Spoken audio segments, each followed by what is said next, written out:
ప్రత్యేకమైన పోలీస్ స్టేషన్లున్నా, ప్రత్యేకమైన కోర్టులున్నా, సెపరేట్ చట్టాలున్నా కానీ మహిళల పరిస్థితి మాత్రం ఎప్పట్లెక్కనే ఉందిల్లా. ప్రేమ పేరు చెప్పి తిరుగుడు, అటెనక సిరి మోసం చేసుడు, ఇట్లా బాగా ఫ్యాషన్ అయిపోయింది పోరగాన్లకు.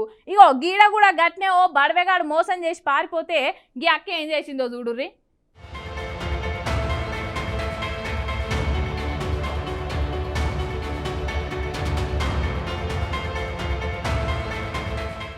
ఈ నడుమ కొంతమంది బడివేగాళ్లకు ఈ ఆడపిల్లలు ఎట్లా కనబడుతుండొచ్చు. ప్రేమ అని ఎంట వాడతారు.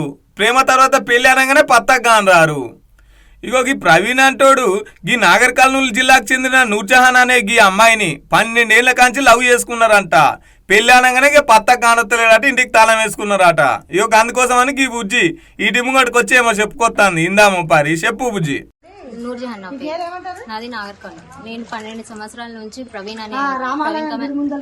కుమార్ అనే అబ్బాయిని లవ్ చేస్తున్నా. ఆయన కూడా లవ్ చేస్తున్నాడు. పెళ్లి చేసుకుంటా అని ఆర్థికంగా శారీరకంగా అంతా వాడుకొని పెళ్లి చేసుకోను, నువ్వు ఏమైనా చేసుకో, నువ్వు కేసు వేస్తావా, కేసు వేసి అంటే నేను ఏం చేసినా పెళ్లి చేసుకుంటావా లేదా అని అడిగి 12 సంవత్సరాల నుంచి అడిగి ఆయనకి పోయి కేసు వేసిన. కేసు వేస్తే ఆడ నాకు ఏ న్యాయం జరగలేదు. ప్రేమ పేరు చెప్పి 12 ఏళ్ల కంచి అమ్మాయితో తిరిగి 2 సార్లు అబార్షన్ కూడా చేపించిండట.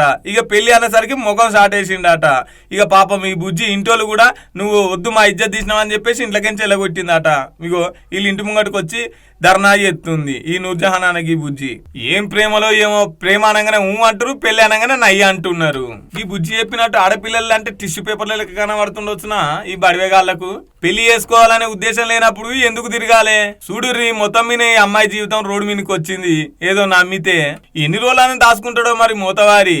పోలీసులు కూడా ఎంటర్ అయ్యారు, ఏం న్యాయం చేస్తారో మరి.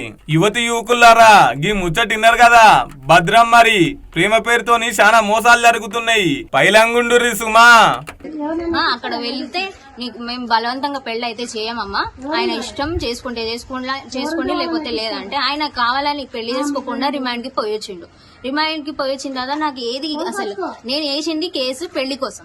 పెళ్లి చేసుకుని ఆయన సంసారం చేయాలి కదా. 2 సార్లు అబార్షన్ చేపించి అంతా వాడుకొని అంతా తీసి టిష్యూ పేపర్ లాగా ఎప్పుడు వచ్చినప్పుడు టిష్యూ పేపర్ లాగా వాడుకొని అంతా చేసి ఇప్పుడు ఏం చేయాలి నేను? నాకు ఏ సపోర్ట్ లేదు, నేను ఇండిపెండెంట్ గా వచ్చిన. మా అమ్మ వాళ్ళు దొబ్బేసిరో ఏది దొబ్బేసిరో అంతా నాకు ఆర్థికంగా లేదు, ఏది రకంగా లేదు. నాకైతే పెళ్లి కావాలి, ఆయనకు నాకైతే నాకు